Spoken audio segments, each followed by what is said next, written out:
नमस्कार. Marathi sci-fi stories मध्ये आपल्या सगळ्यांचं मनपूर्वक स्वागत. आज आपण कथा वाचतोय डॉक्टर बाळ फोंडके यांची अथांग. अभिवाचक स्मिता पोतनीस. अथांग. आपल्या पापण्यांवर ठेवलेलं मनाचं ओझं मोठ्या प्रयासानं दूर करत मंगेशनं आपले डोळे उघडले. त्याच क्षणाची वाट पाहत असल्यासारखे सभोवतालचे प्रकाशकिरण आपल्या तीक्ष्ण तीरांसह त्याच्या बाहुल्यांवर चाल करून गेले. पापण्यांचं कवच उभं करून मंगेशनं तो हल्ला परतवून लावला. तरीही एक दोन धीट किरण अडसर पार करून आत घुसलीच. ती वेदना सहन करत मंगेशनं उशीवरून डोकं उचलण्याचा प्रयत्न केला. कोणीतरी शिशाचे जड गोळे डोळ्यात भरून ठेवल्यासारखं त्याला वाटलं. मिटलेल्या डोळ्यांमागचा ठणका वाढण्याची घाई करू लागला. क्षणभर उघड्या राहिलेल्या त्याच्या डोळ्यांनी मात्र तो मऊ मऊ बिछाण्यावर आपल्याच पलंगावर असल्याचं पाहिलं होतं. आणि रात्री कधीतरी कसं तरी आपण घरी पोचलो असणार. कसं आलो होतो आपण? बाहेरचं दार आपण चावी लावून उघडलं की मानसीने? आणि कपडे कोणी बदलले? काही आठवत नव्हतं. आपण टॅक्सी करून आलो की आपल्या शोफरलेस कॉम्प्युटर प्रोग्राम्ड ऑटोमॅटिक गाडीनं आपल्याला पोचवलं? छे, काही आठवत नव्हतं. आठवत होतं ते एवढंच की स्वतःच्याच त्या गाडीतून मॅन्युअल कंट्रोलवर स्वतःच गाडी चालवत आपण त्या बारपर्यंत पोचलो होतो. आणि मग एकटेच पीत बसलो होतो. चिक्कार प्यालो होतो. पिता पिता विचार करत होतो. मनाला बांधलेले असे घातलेले बांध जाणीवपूर्वक तुटूफुटू देत होतो. जुन्या आठवणी, दाबून टाकलेल्या आठवणी वर उफाळू देत होतो. त्या पेल्यातल्या पेयाच्या फेसासारख्या काठभर ओसंडून वाहू देत होतो. द्यायला सवय होत्या. वर्षातला तो एक दिवस तरी मौसुमीच्या आठवणीत स्वतःला पार विसरून जाऊ देणं भाग होतं. तशी मौसुमी कधीच खरीखुरी विस्मृतीच्या पडद्याआड गेली नाही. जाणं शक्यच नव्हतं. घरातल्या वस्तूंशी, कानाकोपऱ्यांशी, दिवसातील अनेक नित्याच्या व्यवहारांशी मौसुमीची आठवण जुळलेली होती. आपल्याशी निगडीत झालीये. मौसुमी आणि आपण दोन नव्हतोच मुळी. म्हणून तर मौसुमीच्या आठवणी तसं रोज हरवून जाणं परवडणारं नव्हतं. तसं झालं असतं तर आपण पार उन्मळून पडलो असतो. आपल्या जगण्याला काही अर्थच राहिला नसता. मौसुमीशिवाय आपण जगलो काय आणि मेलो काय? पण परवा त्याच्या स्वतःच्या जीवाची नव्हती. मोहितसाठी, आपल्या आणि मौसुमीच्या मोहितसाठी मन मारून जगणं भाग होतं. आणि म्हणूनच मानसीलाही आपल्या जीवनात येऊ देणं भाग होतं. तिला वरवर का होईना मौसुमीची जागा घेऊ देणं भाग होतं. ओ मौसुमी, का अशी सोडून गेलीस? का अशी प्रतारणा केलीस? कबूल मीच त्याला कारणीभूत आहे. तुझ्या मृत्यूचं पाप माझ्याच शिरावर आहे. त्याची टोचणी अशी सदोदित असतेच. पिकायला आलेल्या गळवासारखी सतत ठसठसत असते. पण ते गळू कधीतरी फुटणारच नाही. त्याचा निचरा कधी होणारच नाही. तो कलंक जनात नाही तरी मनात कायमचा राहणार आहे. त्या दिवशी मी घरी असतो तर प्रोग्राम बाजूला ठेवून मी तुला स्वतः मॅन्युअलवर गाडी चालवू दिली नसती. आणि मग तो ऍक्सिडेंटही होणं शक्य नव्हतं. आणि मग या पश्चात्तापाला आता काही अर्थ नाही हे कळतंय. तसं तो ऍक्सिडेंट कधीतरी होणार हे आधीच आपल्याला कळायला हवं होतं. गाडी वापरायचीच तर तिच्यात प्रोग्रामेबल कॉम्प्युटर होता. त्याला हव्या तशा सूचना दिल्या की अपघात न करता कितीही गुंतागुंतीच्या मार्गावरून ट्रॅफिकमधून सुरळीत, सुखरूप आणि वेगानं गाडी जात असे ऑटोमॅटिकली. किती वेळा मौसुमीला हे समजावून सांगितलं. स्वतः ती न चालवण्याविषयी बजावलं. पण तिनं मानलं नाही. आपलाच हट्ट चालू ठेवला. आपण तरी तिचं कुठं मानलं? आपलाच हट्ट नाही का चालू ठेवला? ही अशी फिरतीची नोकरी सोडण्याविषयी तिनं किती विनवलं. तसं कामानिमित्त आपण घराबाहेर असायला तिची हरकत नव्हती. पण म्हणून महिन्यातले 20-20 दिवस बाहेर, मग घर संसार काय राहिला. मौसुमींना डोळ्यात पाणी आणून आपल्या नागदुऱ्या काढल्या. पण हसण्यावारे नेलं आपण. या अशा नोकरीत पैसा होता भरपूर. त्यातूनच मग ते ऑटोमॅटिक घर, ऑटोमॅटिक गाडी, यंत्रांची रेलचेल. मौसुमीला सुखात ठेवावं, इकडची गाडी तिकडे करावी लागू नये, बसल्या जागी नुसतं बटन दाबलं की नित्याची कामं व्हावीत, म्हणून तर आपण हे केलं. त्यासाठीच तर इतका पैसा कमावला. पण मौसुमीनं त्यात कधीच सुख मानलं नाही. तिला माणसांची ओढ होती. माणसातल्या नाजूक बंधांना तिच्यापायी किंमत होती. ते जपण्यासाठी कितीही कष्ट उपसावे लागले तरी तिची तयारी होती. तिला आपण हवे होतो. मग 1-2 यंत्र कमी झाली असती तरी तिची हरकत नव्हती. आपण मात्र ती असताना तिची ही वृत्ती समजू शकलो नाही, ओळखू शकलो नाही. कदाचित यामुळेच असेल. पण यंत्रांविषयी तिला एक प्रकारचा तिरस्कार वाटू लागला. यंत्र असूनही शक्य तितकी न वापरण्याचा प्रयत्न ती करायला लागली, हट्टाने. म्हणूनच मोटार वापरली तरी स्वतःच्या कौशल्यावर, त्यातल्या कॉम्प्युटरला दूर ठेवून.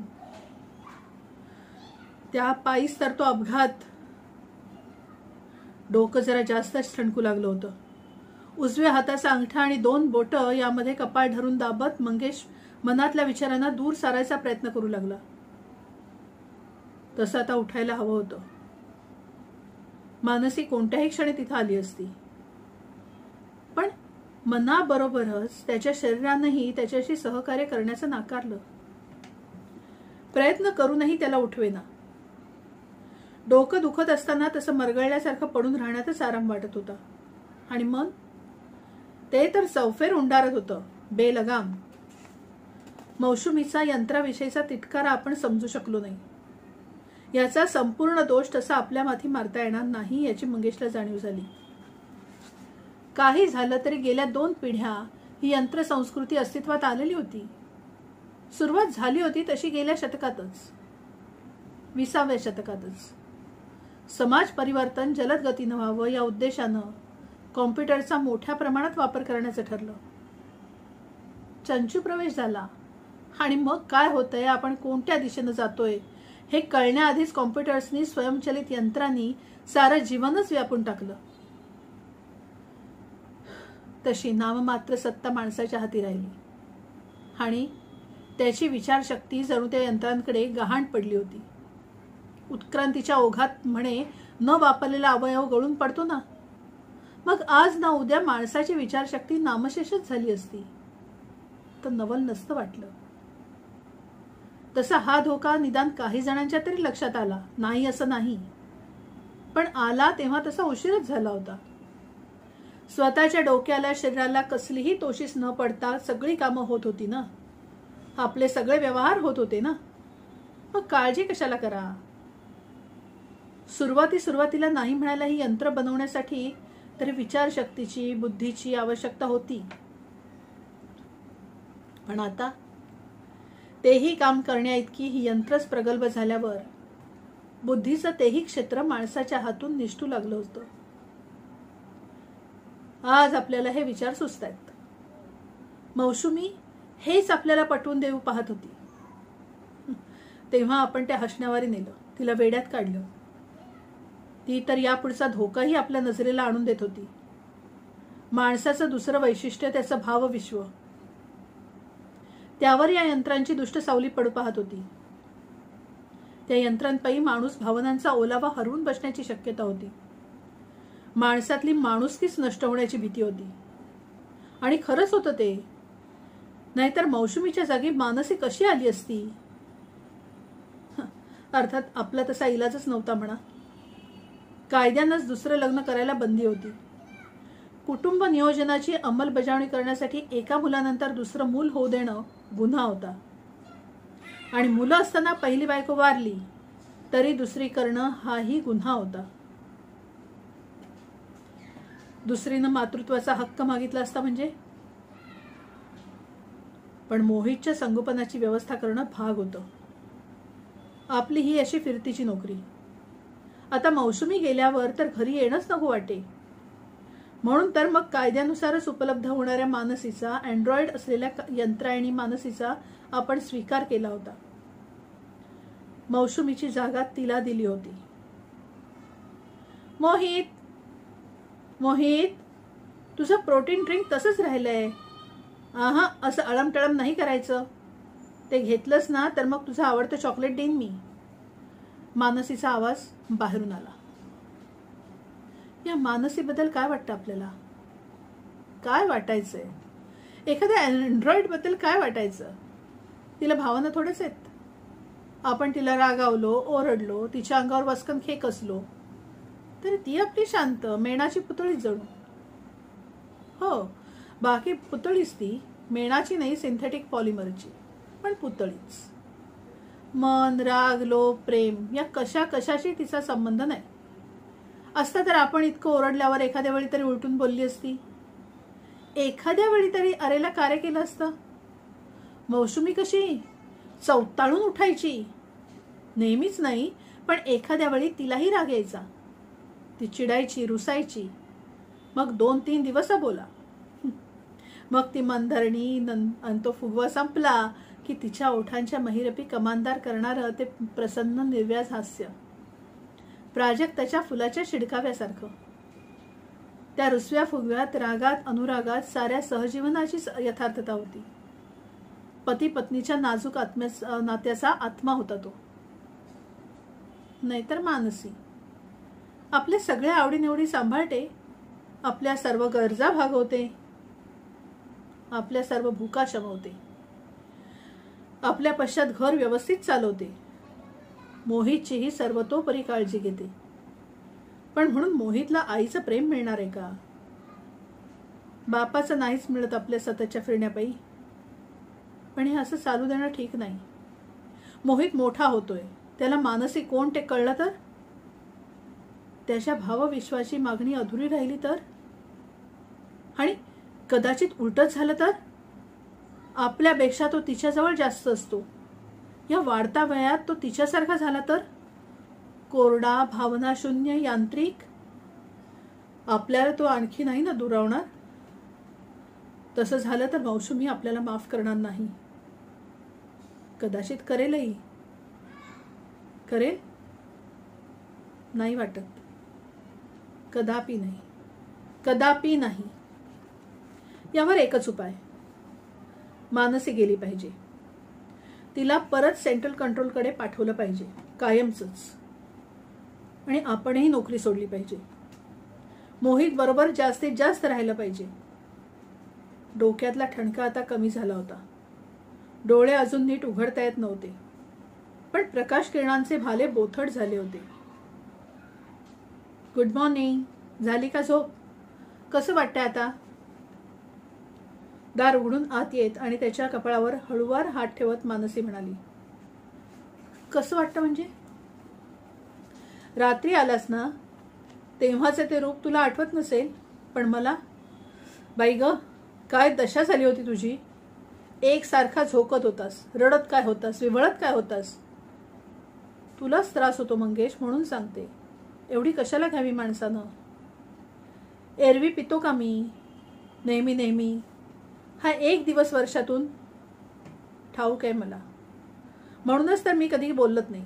आणि कालची तुझी दशा पाहून राहवलं नाही मात्र. आणि ही कपाळावरची खोक कसली? मारामारी केलीस की काय कोणाशी? कपाळावर हात नेऊन ती जागा चाचपून पाहत मंगेश म्हणाला, छे छे, प्यालो तरी मारामारी करण्या इतका असंस्कृत नाही आहे का मी? छे, चालता चालता तोल जाऊन पडलो असणार, कशावर तरी आपटलो असणार. अच्छा, म्हणजे कपाळातला ठणका ह्या जखमेचा होता तर. अरे पण असा कसा तोल जाऊ दिलास? मुद्दाम जाऊ दिला तुला त्रास देण्यासाठी. मी मॅसोकिस्ट अगर सॅडिस्ट म्हणावं तर वाटलं तर, तसा आहे ना म्हणून. रागावलास? नाही, खुश झालोय. आनंदानं बागडावं वाटतंय. बघ, परत रागावलास. दुखतंय का फार? डॉक्टरला बोलवू का? काही नको, तू तुझं काम करत राहा. मग मला असंच पडू दे. इतकी कशी थंड ही? मी इतका रागावलो, कुत्सितपणे बोललो, तरीही आपली शांत. प्रतिक्रियाही नाही. हाडं मासांच्या माणसाचं वागणं नाही हे. त्याचं प्रेम नाही हे. हे फक्त दिलेल्या हुकुमावर केलेलं यांत्रिक वागणं आहे. प्रेम असं थंड नसतं, ते उसळतं, प्रसंगी हिंसकही बनतं. मौसुमी कशी? मौसुमीच्या आठवणीनं कपाळातली चमक अधिक तीव्र झाली. त्याच्या नकळत त्याच्या तोंडून वेदना बाहेर पडली. त्याबरोबर जायला वळलेली मानसी लगबगीनं परत आली आणि त्याच्या दुखऱ्या कपाळावर आपला उबदार मऊ हात ठेवत काळजीनं ओथंबलेल्या हळुवार स्वरात म्हणाली, फार दुखतंय का? त्यावर परत एकदा जोरात खेकसून तो तिला घालवून देणार होता, पण नाही म्हटलं तरी तिच्या तळव्यानं डोक्यातला ठणका कमी झाला होता. तेवढ्यात दार उघडून मोहितही उड्या मारत आत आला होता. अरे पण तुझे डॅडी? मग डॅडीना सांग ना न्यायला. तू सांग, तुझं नक्की ऐकतील ते. अरे पण त्यांना बरं नाहीये. नाही नाही, तसा बरा आहे मी. बिछाण्यावर अर्धवट उठून बसत मंगेश म्हणाला, बघ मम्मी, डॅडी ठीक आहेत. मग चल ना ग. आणि डॅडी येत नसतील तर आपण दोघंच जाऊ. बरं बरं, जाऊ आपण. तू आधी आपलं प्रोटीन ड्रिंक संपून टाक बघू. कधीच पिऊन टाकलं मी ते. तू आज भरवलं नाहीस तरी. मग आता जायचं ना आपण. अरे पण जाऊया हा मोहित. मी उठून जरा आंघोळ करून येतो, मग जाऊ. मंगेश पूर्णपणे उठून बसत म्हणाला. तूही जाऊन तयारी कर बघू. तू पण Mansi, don't worry, I will be all right. तिच्या विरोधाला न जुमानता त्या दोघांनाही बाहेर पिटाळत मंगेश बाथरूममध्ये गेला. आरशात स्वतःचा चेहरा निरखून पाहताना तो दचकलाच. खरोखर काय अवस्था झाली होती ही. उगीच नाही मानसी इतकी काळजीत पडली होती. पण मोहित, त्यांना तसं ढुंकूनही आपल्याकडे पाहिलं नाही. मग त्याला काही वाटण्याची बात दूरच राहिली आणि एकसारखा कसा मानसीशीच बोलत होता.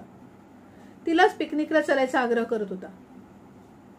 तिनं सांगितलं म्हणून आपल्यालाही न्यायला तयार झाला तो. पण ती मागणीही त्यानं सरळ आपल्याला केलीच नाही. तिलाच सांगायला सांगितलं. छे छे. मोहित असा आपल्यापासून दूर दूर चाललाय आणि मानसीच्या जवळ. हे ठीक नाही.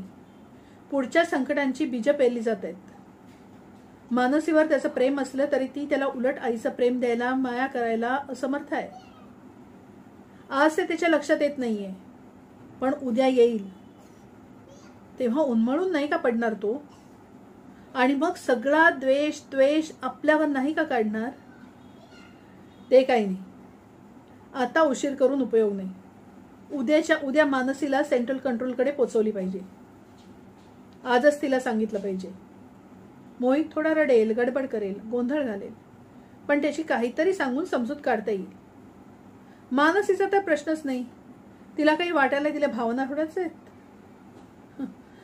त्यानं ठरवून दिलेल्या प्रोग्रामनुसार आखून दिलेल्या मार्गानं त्याची कॉम्प्युटर कार वेगानं पळत होती. आजूबाजूच्या वस्तीला झपाट्यानं मागे टाकत, धूसर अस्पष्ट दिसणाऱ्या बाजूच्या झाडांचे लवून केलेले कुर्निसात स्वीकारत. तो वेग पाहून अनुभवून मोहित खुश झाला होता.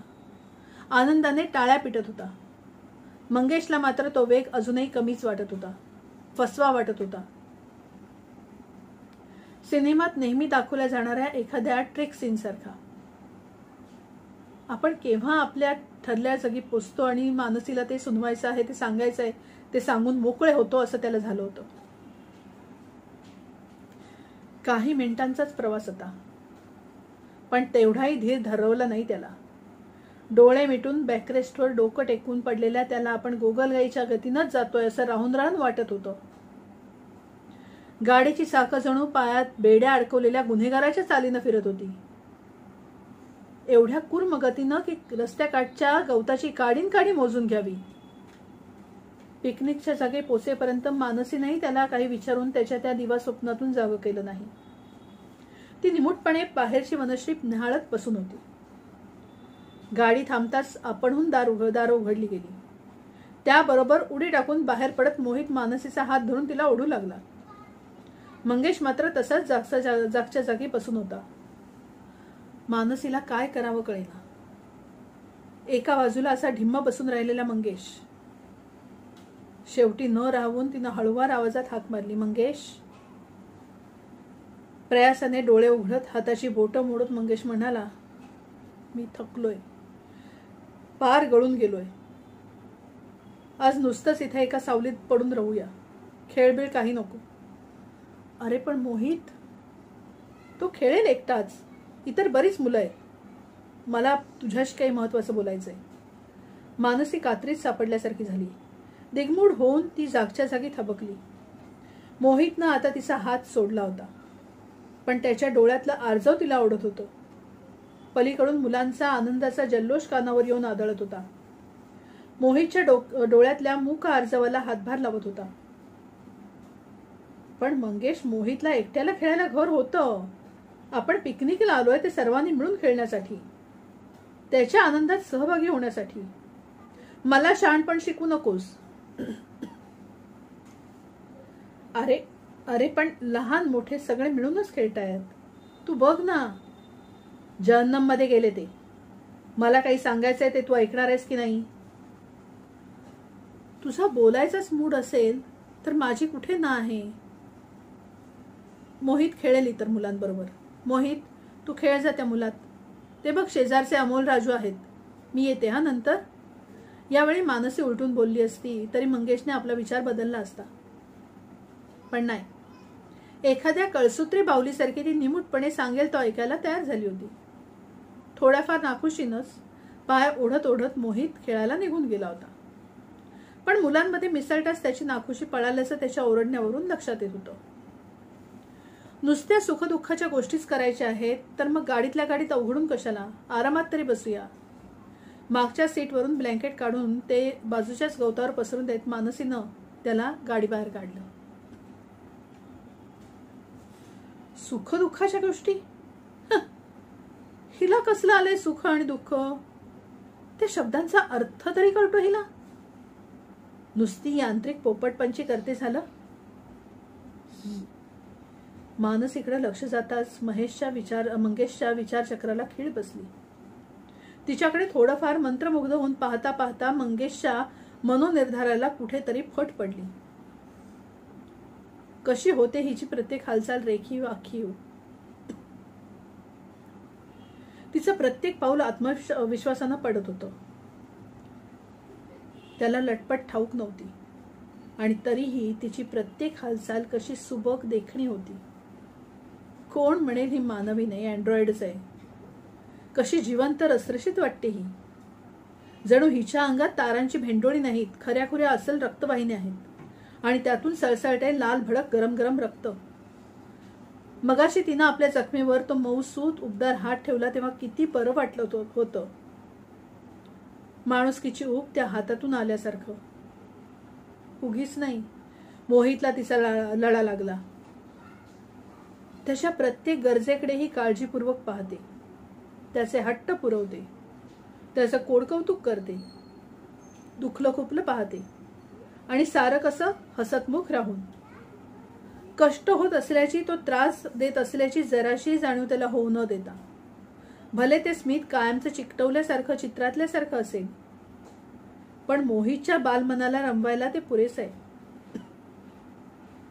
तो अजाण आहे.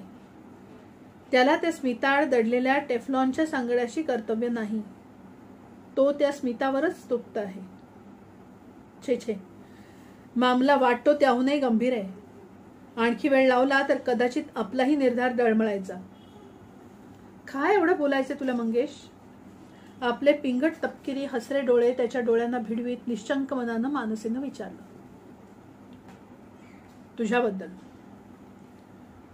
तुझ्याबद्दलच बोलायचे मानसी. बाजूचं एक डॅन्डेलियनचं फुल उपटून हातात धरत मंगेश म्हणाला, हे फूल पाहिलंस? कसं सुंदर गोजीरवाण आहे. याचा हा लालसर सोनेरी रंग मावळतीच्या सूर्यबिंबाशी स्पर्धा करतो. आकारही तसाच. पण हे इतकं लोभसवाण वाटलं तरी शेवटी आहे काय? तर एक तण. या सुंदर फुलाचं रूप ल्यालं तरी ते एक तणच आहे. आणि म्हणून मन कठोर करून ते उपटून फेकूनच द्यायला हवं. तसं नाही केलं तर त्याची मुळं खोलवर रुजून मग या हिरव्यागार गवताचीच हकालपट्टी करतील. मग या तणाशिवाय काही शिल्लक राहणार नाही. पण या साऱ्याचा माझ्याशी संबंध आहे. कारण तू या तणासारखी आहेस. डॅन्डेलियन सारखी सुंदर मानवी रूप ल्यालेली, पण शेवटी एक भावनाशून्य बाहुली तुझ्या कृत्रिम प्रेमाच्या वर्षावाखाली मोहित गुदमरतोय. त्याचं व्यक्तिमत्व विकृत होण्याची भीती आहे. त्याला माझ्यापेक्षा तुझीच जास्त ओढ आहे. तो तुलाच खरी आई मानतोय. जिवंत असूनही मी त्याचा बाप आहे असं त्याला वाटत नाही. मला तो समजतो एक पाहुणा, सतीशामाशी येणारा, मधूनच उपटणारा, जवळचा, आवडता, आपले लाड करणारा, पण शेवटी एक पाहुणाच.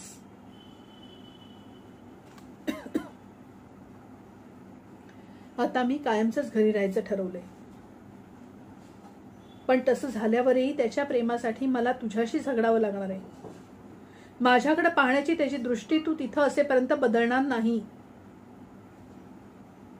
तू लहान असताना मी तुझ्याबरोबर जरा जरी आवाज चढवून बोललो की रडायचा.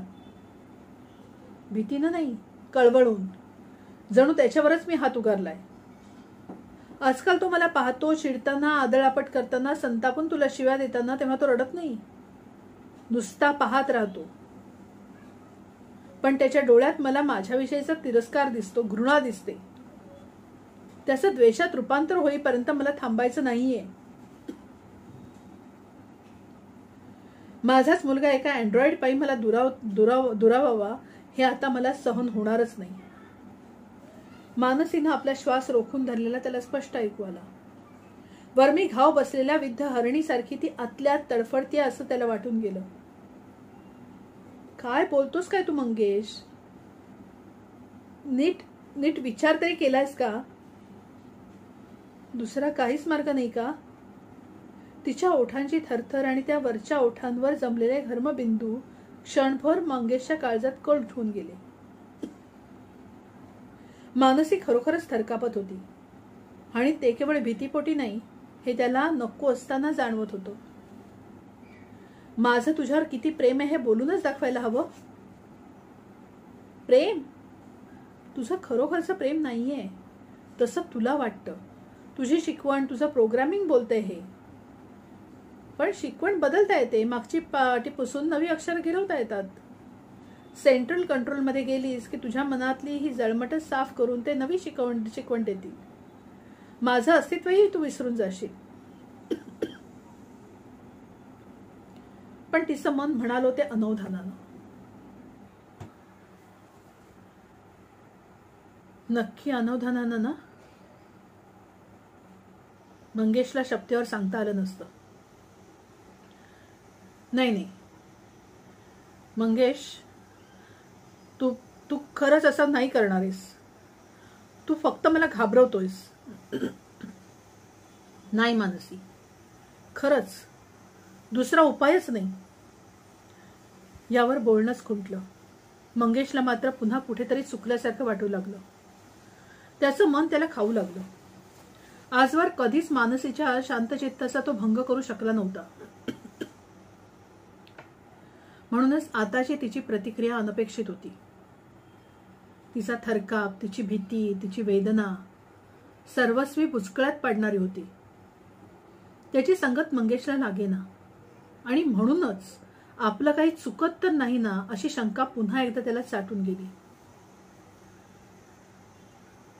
कशाला मला हे आताच सांगितलंस? त्याऐवजी न सांगता सवरता मला पोचवायचं होतंस ना सेंट्रल कंट्रोलमध्ये.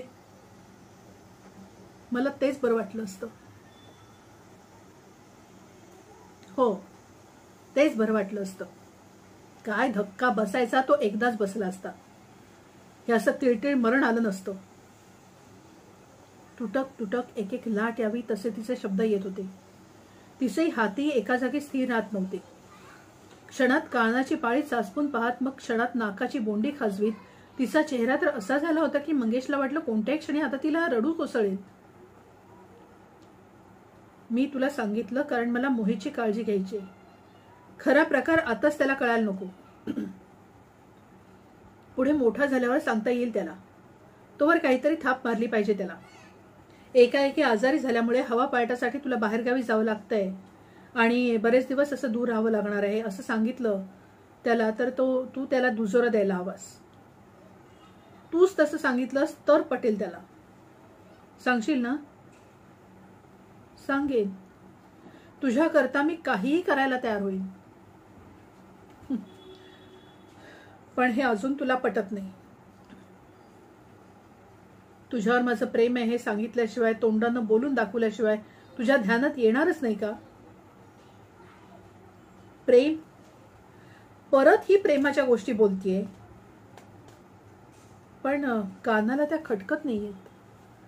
त्यात सत्याचा अंश असावासा वाटू लागलाय.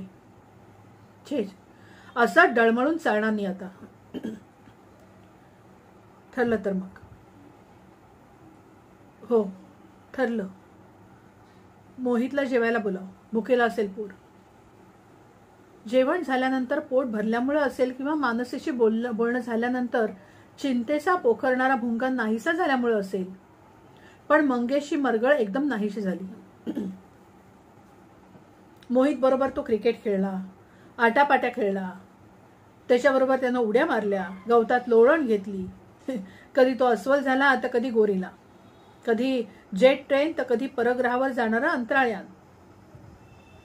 मानसी मात्र झाडाच्या सावलीत स्वस्थ बसून त्या दोघांकडे पाहत होती. मधूनच एक दोन वेळा मंगेशची नजर तिच्याकडे गेली. तेव्हा तिच्या डोळ्यात पाणी तरळल्यासारखं त्याला वाटलं, पण तशी खात्री नव्हती. कदाचित उतरत्या उन्हात त्याला भासही झाला असावा. घरी परतताना सारे, विशेषतः मोहित खुश होता आणि या निमित्तानं तो आपल्याजवळ आला म्हणून मंगेशही. त्या रात्री मात्र मंगेश झोपला नाही. राहून राहून तो कूस बदलत होता. डोळे मिटून येत होते, पण निद्रा राणीचा रुसवा काही जात नव्हता. शेवटी डोक्याखाली दोन्ही हातांची घडी घालत टक्क उघड्या डोळ्यांनी तो छतावरच्या सावल्यांचा खेळ पाहत राहिला. तो पाहता पाहता त्याला मौसुमीची आठवण झाली. ती असतानाच्या आठवणी जुन्या फोटोसारख्या फिकट पुसट होत चालल्या होत्या. फक्त तिच्या ऍक्सिडेंटच्या वेळची तिची किंकाळी आणि त्यावर मात करून जाणारा ब्रेक दाबल्याचा कर्कश आवाज मात्र ताजा होता. आताही तो आवाज त्याच्या कानात घुमला. अगदी जवळून दचकून त्यानं पाहिलं. मानसी झोपेत विवळत होती. तिचे गाल ओलसर झाले होते आणि ओठ थरथरत होते. सकाळसारखे पुन्हा पुन्हा तेच उच्चारायला तडफडत होते. तुझ्यावर माझं किती प्रेम आहे. आजवर त्याचा यावर कधीच विश्वास बसला नव्हता. एक Android, transistor wires, IC, polymers यातून बनलेला जीव. त्याला जीव तरी कसं म्हणायचं? त्याला खास मानवी अशा भावविश्वाची देणगी मिळेलच कशी? पण आज दुपारी त्यानं जेव्हा आपला इरादा तिला प्रथम सांगितला तेव्हा तिच्या त्या थंड शांत मुखवट्याला प्रथम चीर पडली आणि त्यातून तिच्या अंतर्मनाचं ओझरतं दर्शन त्याला झालं. असेलही कदाचित काहीतरी अनाकलनीय प्रक्रिया झाली असेल आणि तिच्याही नकळत भावविश्वानं तिच्या त्या तारांची भेंडोळी असलेल्या मेंदूत मनाची, खास मानवी मनाची प्रतिष्ठापना केली असेल. पण मग आपण करतो ते योग्य की अयोग्य? कुठं प्रश्नांच्या त्या भोवऱ्यात सापडल्यानंतर त्याचा डोळा कधी लागला त्याला समजले नाही. सकाळी तो जागा झाला तर मानसी केव्हाच उठून गेलेली त्याला आढळली. घाईघाईनं अन्निक उरकून तो डायनिंग रूम मध्ये पोहोचला. तो त्याचा आवडता ब्रेकफास्ट नीटपणे मांडून ठेवताना त्याला दिसला. आज शेवटच्या दिवशी मानसी आपल्या कर्तव्यात चुकली नव्हती. खरोखरच ती सांगते त्याप्रमाणे तिचं आपल्यावर पुन्हा पुन्हा तोच विचार. त्याचं मन आता कुरतडत होतं. समोरच मानसी शून्यात नजर लावून टोस्ट कुरतडत होती. घशाखाली उतरणारा कॉफीचा घोट त्याला नेहमीपेक्षा जास्तच कडवट लागला. कोणी काहीच बोलत नव्हतं.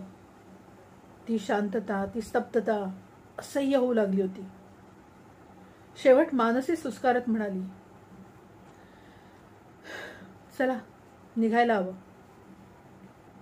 अजून वेळ आहे, काही घाई नाही. 9 शिवाय उघडत नाही सेंट्रल कंट्रोल. शिवाय गाडीनं तर जायचंय. परत एकदा ती ताणलेली शांतता पसरली. यावेळी मंगेशने तिचा भंग केला. मानसी, मोहितचा निरोप घ्यायचा असेल तर राहू दे. झोपलाय अजून तो. तसं रात्रीच बोलले मी. आणि आता मला बोलावणार नाही. रडू कोसळेल. I am sorry Mansi. असा शेवट व्हायला नको होता, पण दुसरा मार्गच. एक शब्द बोलू नकोस आता. मुकाटपणे चल, जाऊया. आणि ती उठून ती गाडीकडे चालवू लागली. हलकीशी सर येऊन गेल्यानं आसमंत साप धुवून निघाला होता. त्यावर एक ताजी टवटवी आली होती. परंतु त्या दोघांच्या काजळलेल्या मनांना त्यापासून काही एक दिलासा मिळत नव्हता. गाडी कॉम्प्युटरवर सोपवल्यामुळं तसं दोघांनाही काही काम नव्हतं. तरीही दोघं समोर रस्त्याकडेच एकटक नजर लावून बसली होती. जणू त्या रस्त्यावर मध्येच काहीतरी संकट उभं ठाकणार होतं. शेवटी मानसीलाच राहुलं नाही. आपल्या सीटमध्ये अर्धवट वळून बसत तिनं विचारलं, मंगेश, हे काय चालवलंयस तू? का अशी शिक्षा करतोयस? तुला?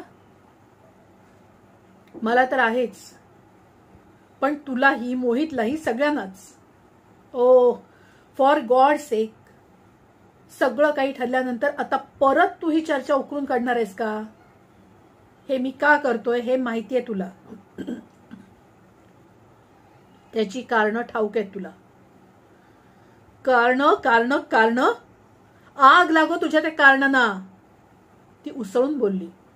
तिचे डोळे आग ओकत होते. तिच्या हातांच्या मुठीत त्वेषानं कच्चा आवळल्या होत्या.